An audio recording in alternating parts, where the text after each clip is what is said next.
धन्यवाद आपका कि मुझे मांग संख्या 26 युवा मामले एवं खेल मांग संख्या 32 महिला बाल विकास मांग संख्या 56 पर बोलने का उद्योग पर बोलने का ये मौका दिया है।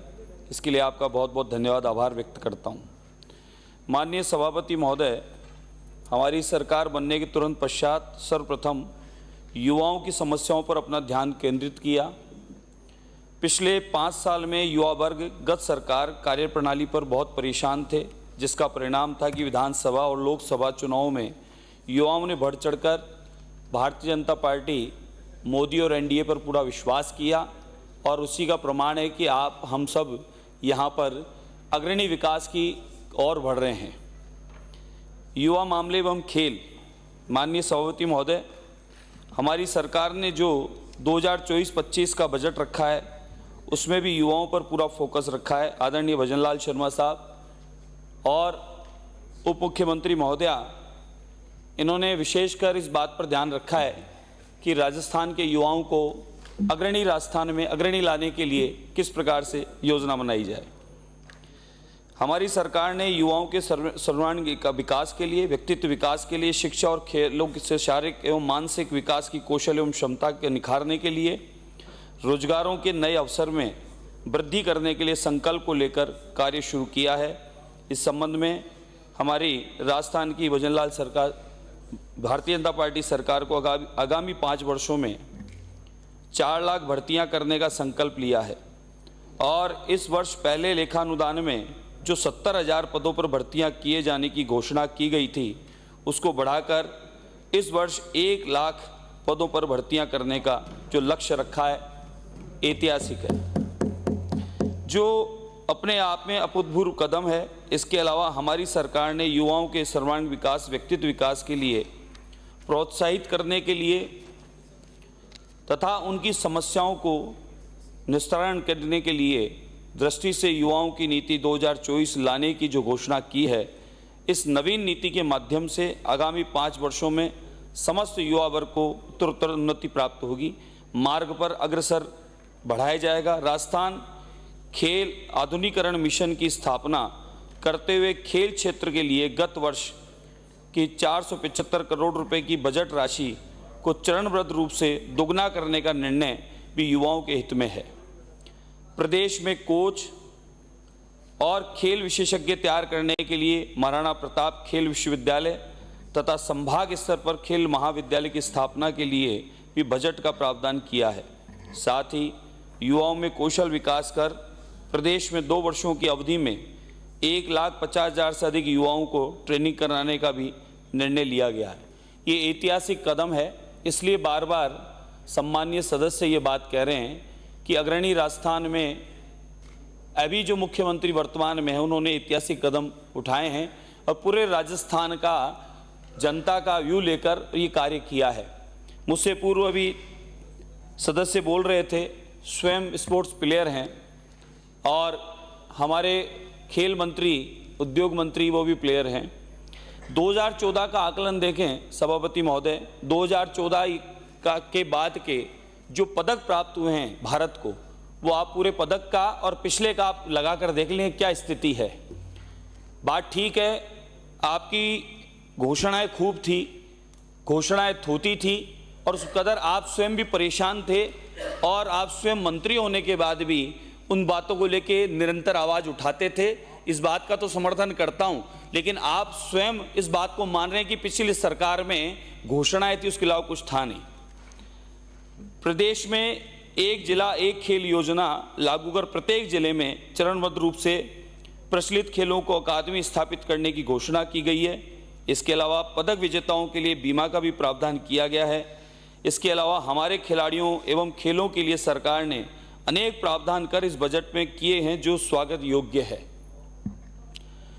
और मोदी जी के द्वारा खेलो इंडिया खेलो यूथ गेम्स की तर्ज पर प्रदेश में पारंपरिक खेलों को शामिल करते हुए ब्लॉक, जिला एवं राज्य स्तर पर प्रतिवर्ष खेलों राजस्थान यूथ गेम्स का आयोजन किए जाने की घोषणा ऐतिहासिक है।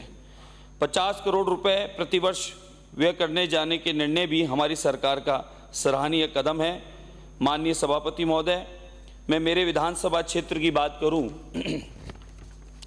तो मेरे हवामहल विधानसभा क्षेत्र में जयसिंहपुरा खोर में एक खेल स्टेडियम के निर्माण की बजट में घोषणा की गई है, जिसके लिए मैं हमारे मुख्यमंत्री महोदय, उप मुख्यमंत्री महोदय का बहुत एवं खेल मंत्री महोदय का भी धन्यवाद करता हूं।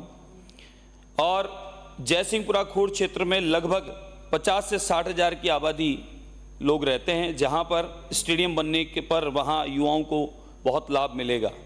महोदय, मैं आपसे इस संबंध में निवेदन करूंगा कि मेरे विधानसभा क्षेत्र हवामहल में चौगान स्टेडियम बना हुआ है, जो बहुत पुराना जयपुर की बसावट का समय का है। पहले इस स्टेडियम का बहुत नाम था और गत कांग्रेस सरकार ने इसकी दुर्दशा कर दी। स्मार्ट सिटी के द्वारा करोड़ों रुपए का बजट उसका प्रावधान रखा। मैं निवेदन करना चाहूँगा मंत्री महोदय से भी कि पिछले कार्यकाल का जो काम हुआ है उसकी जांच भी करें, और जो आज चौगान स्टेडियम की दुर्दशा की है उन लोगों की भी सच्चाई सामने आनी चाहिए कि चौगान स्टेडियम की आज ये हालत है, वहाँ आने वालों के लिए कोई सुविधा नहीं है। यहाँ तक की स्थितियाँ ये कर दी कि वहाँ शौचालय और उनके गेट तक भी नहीं है और कोई सुविधा है नहीं, घास है नहीं, और जो पत्थर लगे हैं वो गिर चुके हैं। आप जयपुर की इस पुरातत्व स्टेडियम के जीर्णोद्धार के लिए एक पैकेज जारी करें, जिससे वहाँ पर खिलाड़ियों के लिए सारी सुविधाओं का विकास हो सके। वहाँ पर खेल गतिविधियाँ भी शुरू की जाए, अलग अलग खेलों के कोच भी वहाँ पर नियुक्त की जाए। इस क्षेत्र में बहुत बड़ी आबादी रहती है, जिसके लिए सारी सुविधा यहाँ पर मिलने लग जाएगी तो बच्चों को बहुत फ़ायदा होगा। गत 5 वर्षों में पेपर लीक के प्रकरण, युवाओं में जो निराशा थी, भविष्य कांग्रेस सरकार में खेलों को बढ़ावा देना, ये माने कि अब कहीं ना कहीं युवाओं को जो खेलों के माध्यम से भी रोजगार प्राप्त हो रहा है, नौकरियां प्राप्त हो रही है, उसमें और लाभ मिलेगा। महोदय, मेरा ये आग्रह रहेगा कि जयसिंहपुरा खोर में स्टेडियम की जो घोषणा की गई है, उस स्टेडियम की जल्द से जल्द काम शुरू किया जाए और इसका फायदा वहाँ के क्षेत्रवासियों को मिले। भविष्य होगा साहब, बिल्कुल होगा।